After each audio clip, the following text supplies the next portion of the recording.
Hello, everybody, and welcome to tonight's broadcast of the Risen Champions League Tier 2 tournament. We got a great game for you guys tonight between Cloud9 Amateur and Glacial Esports. My name is Gordo, and I am joined tonight by Beatdown Boulevard. Beatdown, how's it going? Doing great, Gordo. Super excited to be here with you. Definitely the first time we've cast together, but it's going to definitely be a banger of a matchup. Glacial Esports versus Cloud9 Amateur. For like you said, this is the first Tier 2 tournament of the year, so there's a lot to look forward to as we kick things off tonight here on the Risen Second Channel.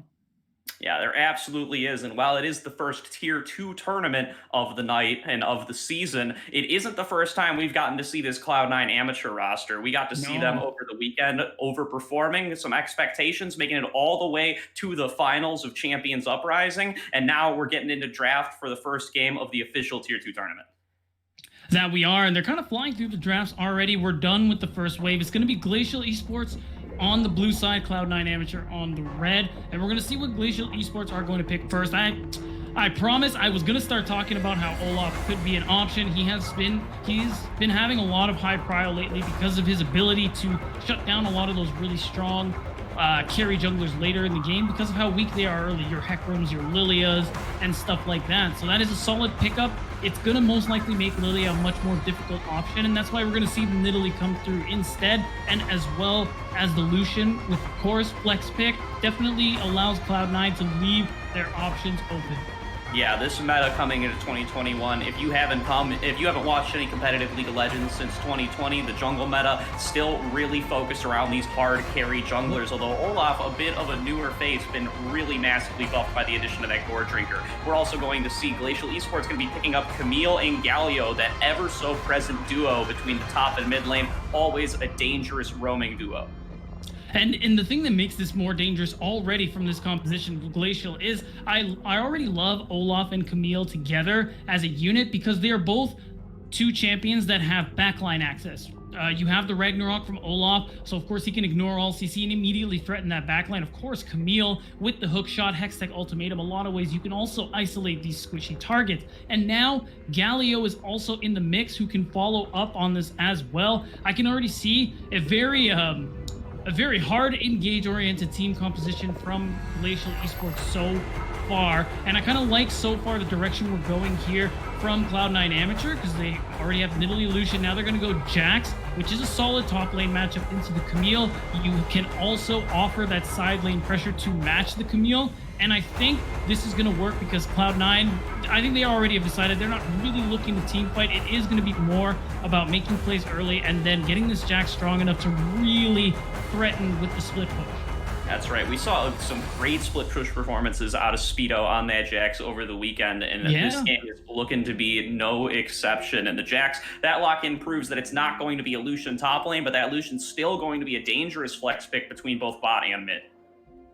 That's right. Still options open. Definitely a great flex champion. We are going to see the Alistar come through, who's also seen quite a bit of popularity. And I think because that's a good, even though it is blind into the support matchup, with already what we're seeing from Glacial, you do got to imagine they are going to grab something like a Leona, some kind of support that does also want to move forward. And it's a really great lane matchup because Alistar has what I like to call the no button, whereas he can just headbutt a hard engaged support away in lane, even outside of it as well here. And it does look like they are saving that pick for last as they want to know for sure where this Lucian is going, it seems.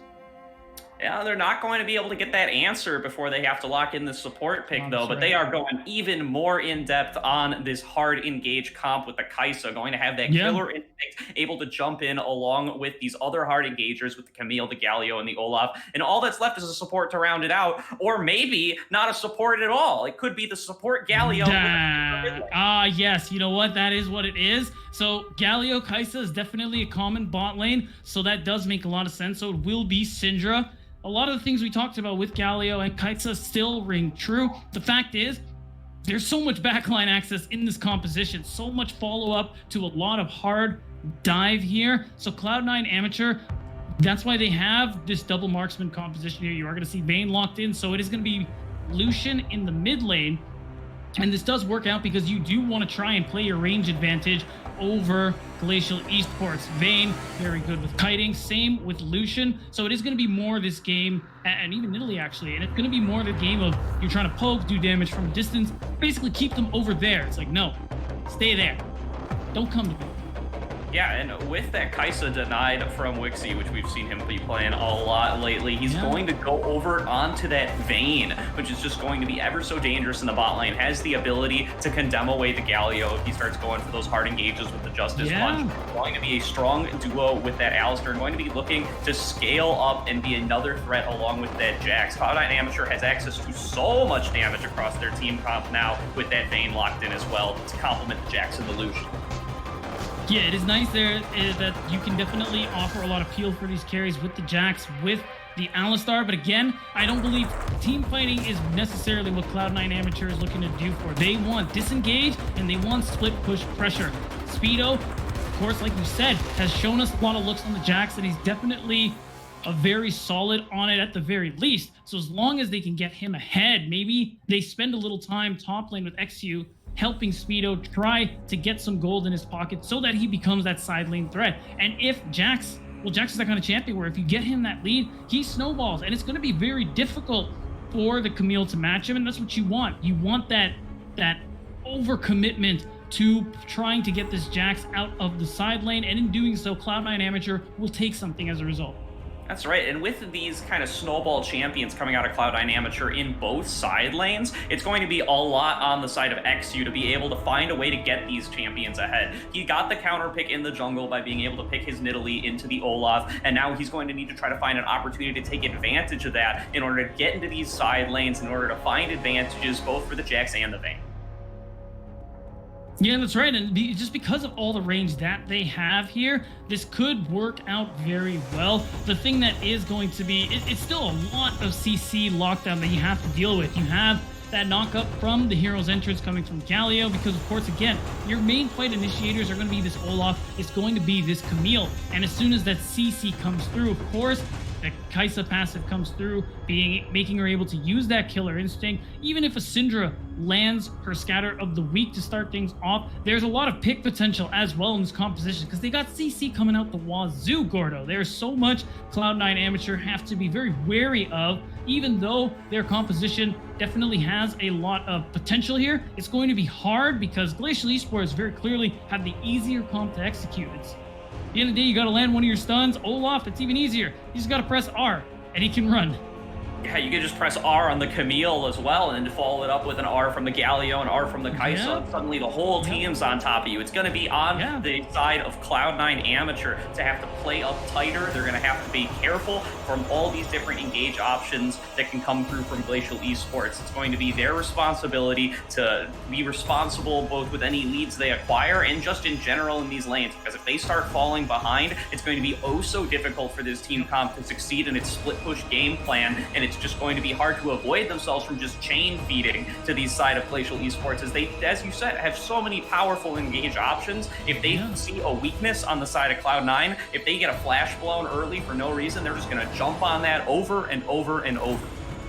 And that's the reason right there that they need to find some early game success, like you're saying. Especially, I do want to look at Tempos, who again over the weekend during the Challengers Cup that we were watching, he gave us a lot of good performances on various supports, especially the Braum, who I do hope we see throughout this series here, if it gets through the draft, of course. But even on the Alistar, he's definitely given us a lot of good looks, and more than anything else, I think that early game is going to be important because Vayne, although not quite like the Ezreal, in the sense that it's very easy for her to farm alone, she does have that mobility, that little bit of extra safety, as well as the condemn, so that's a champ you can be comfortable leaving to roam, make plays on other sides of the map. And I think that's what you need to do on this Alistar. Try and get on top of this Syndra, who really needs time to ramp up, especially maybe even a play in the top lane, which is hard, but if well timed can be very impactful. And once again, allowing Speedo on this Jax to get ahead.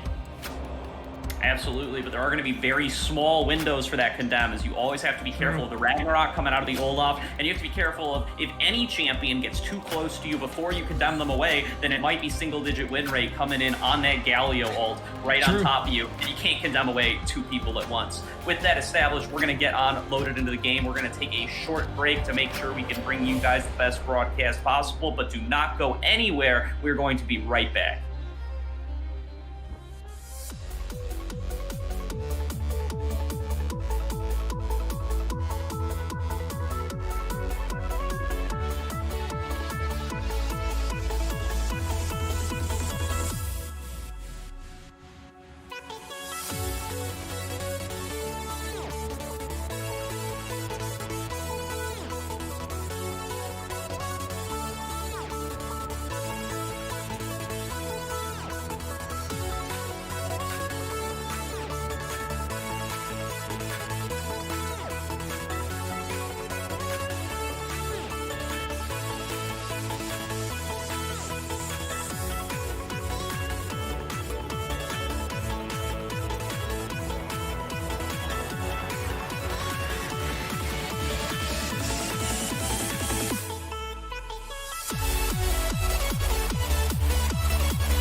Welcome back, everybody, to the first day of the Risen Champions League Tier 2 tournament. We are bringing you Game 1 here between Glacial Esports and Cloud9 Amateur. Beatdown Boulevard, how are you doing tonight? Oh, I'm doing great, Gordo. I'm super excited to see how this game is going to turn out. We do got one best of 3 ahead of us today, and we have a potentially interesting level 1 here because Modad on this Olaf is running Ghost instead of Flash. So you already know this man is looking to run people down, and he may very well do this at level 1 here because as they are all stacking, for the most part, in this brush. Yeah, Tempos has got to be careful here. He's waiting in that bot lane ping bush, but if he steps just a little bit too far into the other team's jungle, looking for maybe a greedy ward, he's going to get jumped on by 3 members of the opposing team here. You can tell he's thinking about it, but he's not going to dare step past that ramp. Yeah, probably for the best. He's not overstepping. Doesn't see anyone there, so he's not going to bother with any deep vision. And overall, looking like things are going to be very relaxed early on. And we already talked about how that's not really ideal for Cloud9 Amateur. They're the ones who want to be very proactive in this early game, and we're going to see how XU wants to play this one out specifically because its pathing is going to be very important to try and the end of clears, try and make plays, ideally topside, because Speedo's a big person. You want to get ahead here, and of course, if XU can pick up some kills in the process, get strong himself, that's also going to be a big win. But if you're Glacial Esports, you're cool handshake farm and LCK style until the 30-minute mark, because then you can all press your win buttons. Yeah, you certainly can. So let's keep an eye on XU as he's just going to go for that pretty basic bottom side clear here. Going to get his blue buff, going to get those. And now we're going to see Speedo going for maybe a little bit of an aggressive trade up in the top lane. He's going to hit level 2 first and hopefully try to start bullying Nuggery Disciple pretty early on. Yeah, you can already see that wave starting to push towards Nuggery Disciple's side, which Speedo's already looking for some lane dominance here, and it is going to be nice because XU is pathing topside as well as Modad, so you're already going to expect to see an early fight for the scuttle, and Speedo wants to make sure that he can get there for XU early on, and I do like that thinking there from them overall, and especially with bot lane pushing in, you can't imagine a whole lot is going to happen on that side of the map. Outside of the 2v2, of course, because could go either way. Certainly could, but we are going to see the side of Cloud9 is going to end up with priority both in mid lane and in top lane early on here. So XU going to be looking to get that top scuttle, going to try to look to maybe transfer that into an advantage, but he's not going to be the first one to the river itself. Armored Maudad has come through, hit that Skyrim's Bloom, gotten to clear away a ward, and that's going to give him control over the scuttle. Yeah, it does seem like at this point now, especially with the chickens available, Captain Trim's walking back to lane, maybe they aren't going to be able to fight for this one. They're going to let that one go, and they know he's on the top side as well, so we could actually see XU try and path bottom to go maybe quickly pick up that scuttle as well. But overall, you're also going to see Modad do the same thing as he's already picked one up, but they have to have seen him off the minions in the mid lane, and we are seeing the pings come through. So I am expecting a little bit of a skirmish here. However, XU is probably going to be able to get that done. Yeah, XU a bit too quick on that on the Nidalee. He's gotten there pretty fast using his passive to move quickly through those bushes, and he has just gotten there before anybody can even contest him. Armored Maudad just going to go farm up his Krugs, and now we can see XU might be looking bot lane a little bit. The wave is on his side of the map. Yeah, but that deep ward is really nice. You can tell around that time, Roadback and single-digit win rate actually backed off because they knew XU was in the area. So they do manage to avoid a potential gank that way, and they know now XU is going to farming his Gromp at the moment. So really good early ward there from single digit, and things are just gonna keep relaxing at the moment. No, not a whole lot of plays are really coming through, except for this invade here from XU, but I think they know about it. Yeah, they certainly seem to, at least. Armored Maudad heads over to the other side of the map, so XU finding not too many prizes for himself on this side of the map. Going to start taking an early recall, hopefully going to get some early itemization before he goes for his first gank of the game. Yeah, it's looking like instead of ganks, it's actually going to be an invade as well here. And I like this. Nuggery has actually pushed the wave as well, so did end up walking through, but because he spotted on a pink, isn't really going to bother with a whole lot. It's just more deep vision, and I like that focus there from Glacial Esports. They want to know where XU is at all times. They want to make sure they can ping him on the map so all their lanes can play accordingly. And there it is. That's going to hurt XU's ability to make plays in this early game, because we already talked about how important that's going to be. And if they can see him at all times, there may as well be a destiny on at all times, because XU won't be able to get the jump on anybody.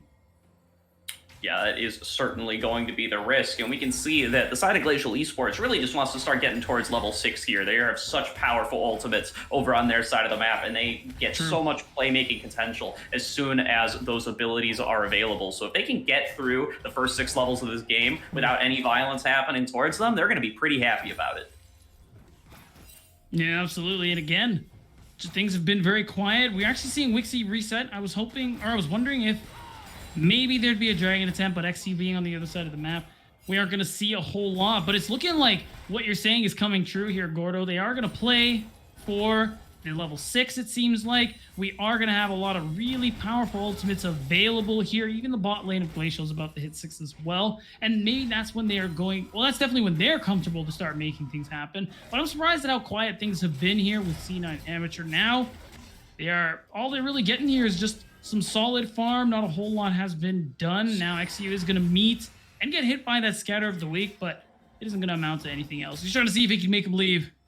Yeah, Stupid coming up to interrupt XU a little bit there, but Speedo cleverly crashed a huge wave into the turret right as that Scuttle Crab was spawning. Luckily for him, it was on the top side. So XU just going to have full control over that. They know Nagari Disciple can't come down and try to interrupt that because he has way too many minions to get a hold of.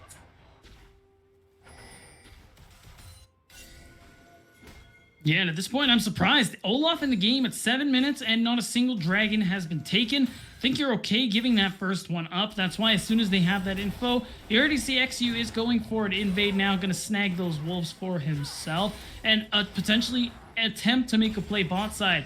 Modad trying to shove just means that they're going to go for a very easy dragon tank, but hopefully something comes out of it here. We are seeing XU path topside. Yeah, and we are seeing a lot of trades of ultimates in the mid lane as Stupid going to actually have to blow the unleashed power there as Captain Shrimp's going aggressively onto him with the culling, trying to clear away that wave. But that is going to be a dragon pretty easily picked up for the side of Glacial.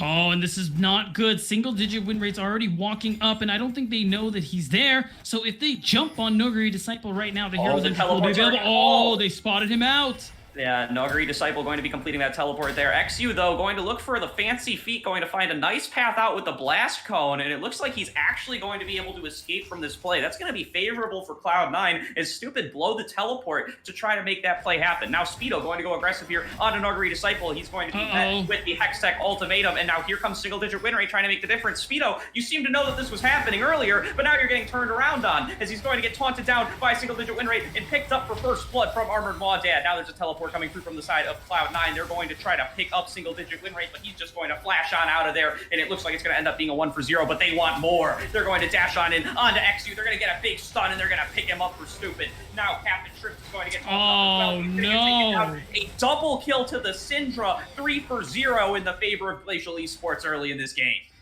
And that is detrimental to what C9 Amateur wanted to make happen. They lose 3 people in that play, and all they get for it are a couple of plates and some summoner spells, sure. But overall, absolute danger scenario here, especially because Speedo now has to deal with this 2v1 briefly, and now can't do anything after the fact that he teleported to lane. It is a small gold lead accrued here so far for Glacial, but the fact that this is kind of the start of